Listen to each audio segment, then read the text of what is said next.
What if I told you that men once dared to build a road into heaven itself? Pause.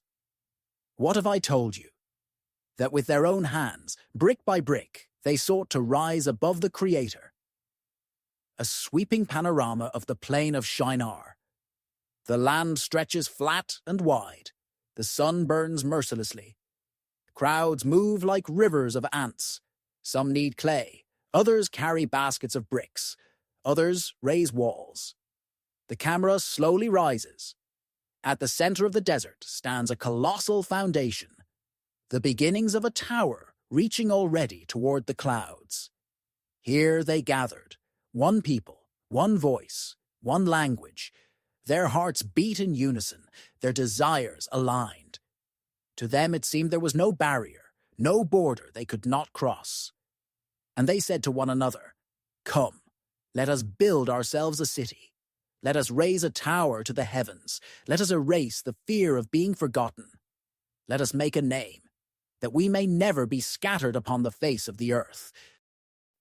Shift of angle. A foreman lifts his hand high, pointing to the skies, his finger piercing the blue as if claiming it. Workers erupt in shouts of triumph, the roar of voices louder than the hammers striking stone.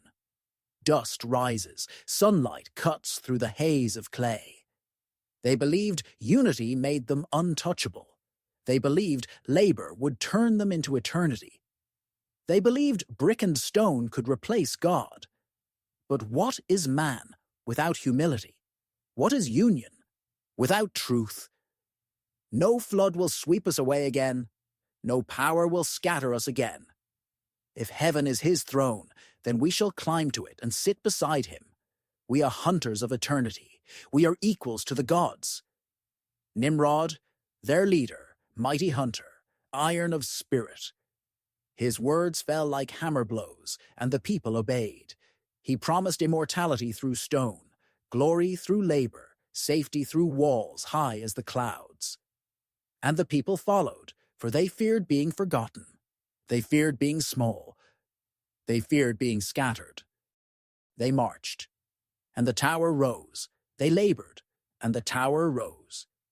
They dreamed, and the tower rose. The tower grows. At first, surpassing the trees, then piercing the clouds. The camera glides upward, level upon level, scaffolding, stairways, workers reduced to dots.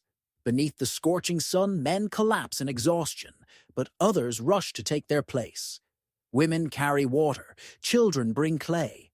Days dissolve into nights, nights into days. The moon wanes, the sun rises again. Seasons pass, and still the tower climbs. They thought they conquered weariness. They thought they conquered death. They thought they conquered time. But brick was not their enemy, nor fire from the kilns, nor the frailty of flesh. Their true challenge was different. Pause. Voice deepens, heavy as thunder. Their challenge was the very one who had breathed into their nostrils the breath of life. God looked upon their work. The Lord of heaven gazed into the hidden pride of their hearts.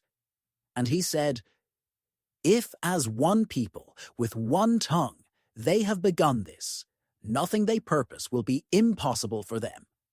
Let us go down and confound their speech, that they may not understand one another." The heavens stir. A radiant light pierces the firmament. Clouds tremble as if shaken by invisible hands. A host of angels bow their heads in awe. And the voice of the Almighty rolls like thunder, vast and irresistible. The plan was unlike any seen before. Not fire, not flood, not sword, but language, the breath of man, the music of his unity. Not their bodies would he scatter, but their very words. For a kingdom without understanding cannot stand. Why do we chase heaven with brick and mortar when heaven descends to us through obedience? Why do we build ladders of pride when the Lord himself is our refuge? But Shem's counsel was smothered in laughter. They mocked him openly. Faith is for the weak, they jeered. Brick is our salvation. Stone is our strength. Look around you. This tower is our God. The noise of labor fills the air. Orders are shouted. But suddenly, a fracture in the sound. A mason calls to his partner, yet the man stares, uncomprehending. Their words clash like broken notes of a song. A foreman bellows in rage, but his crew only shrug, tongues tumbling into unfamiliar syllables. Confusion spreads like wildfire. One voice became many. One song shattered into countless fragments. One people splintered into tribes. Brothers looked into the eyes of brothers and could no longer hear them. Friends grasped one another's hands, but their words fell foreign and strange. They spoke, and they were not understood. They called, and there was no reply. They built, but the tower stalled. Panic spread across the camp. Accusations burst forth. Anger erupted. Some shouted of treachery, others of madness. Tools clattered to the ground. The fires of the kilns burned low, untended. The great tower, once alive with ambition, stood still, unfinished, silent, its stones mocking the pride that had raised them. Upon the scaffolding stands Nimrod, towering above his men. He screams, voice ragged, but his words dissolve into meaningless fragments. No one obeys. His commands strike the air and fall broken. His throat grows raw, his arms lash wildly. And then, at last, he collapses to his knees, the mighty hunter undone by the weight of his own tongue. I was to be a god among men. I was to carve eternity with my hands. But now, even my name is broken. And Shem, the man once scorned, stood and watched the scattering. Families clung to one another, gathering what little they could carry. Mothers wept as they led their children into unknown paths. Fathers turned their eyes to distant horizons, searching for lands where their speech might still be heard. Lines of people streamed away from Shinar, like rivers breaking apart, flowing into the wilderness. A slow shot, families separating, dust rising beneath their feet, voices layered in 1,000 new tongues. The tower looms behind them, abandoned, proud yet powerless. Shem did not grieve for bricks, nor for mortar. His sorrow was for the breaking of hearts, for the loss of unity once given by God. And he whispered, "O Lord, teach us to be scattered with faith, not with fear. Teach us to walk apart, yet still belong to you." The tower stood unfinished, its stones still clawed at the sky, but heaven had already descended. Its summit pierced the clouds, yet its foundation crumbled beneath the weight of confusion, and so the name was given, Babel. For there the Lord himself confused the language of all the earth, a wide, mournful shot of the plain. The great tower, jagged and lifeless, looms like the skeleton of human pride. Birds circle its abandoned height, wings casting fleeting shadows on the broken scaffolds.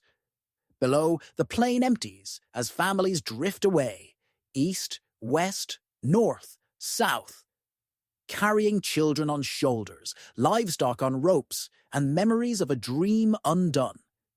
Yet within this scattering lay the seed of destiny. From the broken tongue of a mason would come a tribe. From the laughter of a wandering child would spring a people.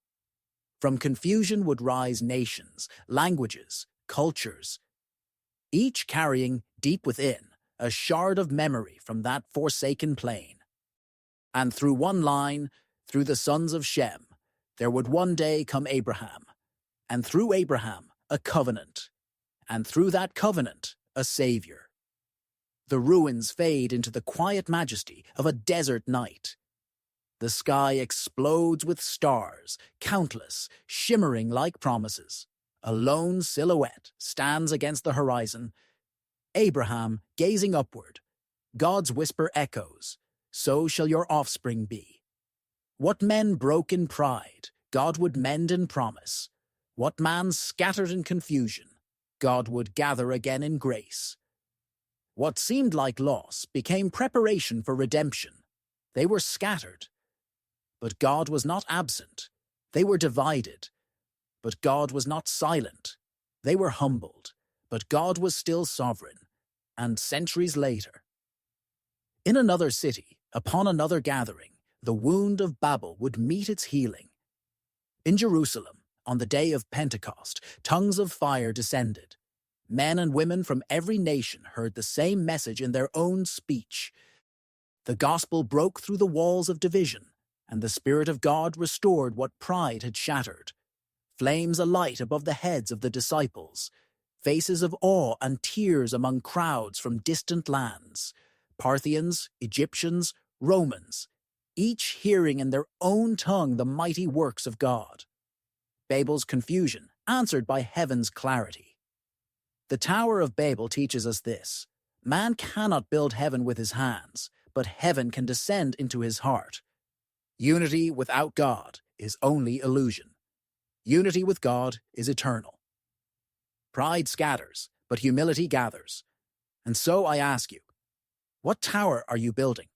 What dream do you raise, brick by brick, day by day? Is it a tower of pride, destined to crumble? Or is it a life of faith, destined to shine? They built a tower, but God built a people. They sought a name, but God gave a covenant. They reached for heaven, but heaven reached for them. The Tower of Babel still stands, not in stone, but in story, a warning, a mirror, a call.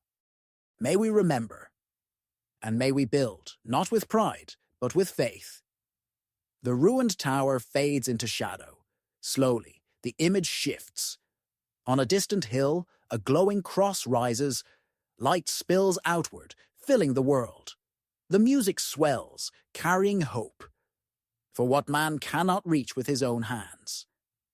God gives freely, by his grace,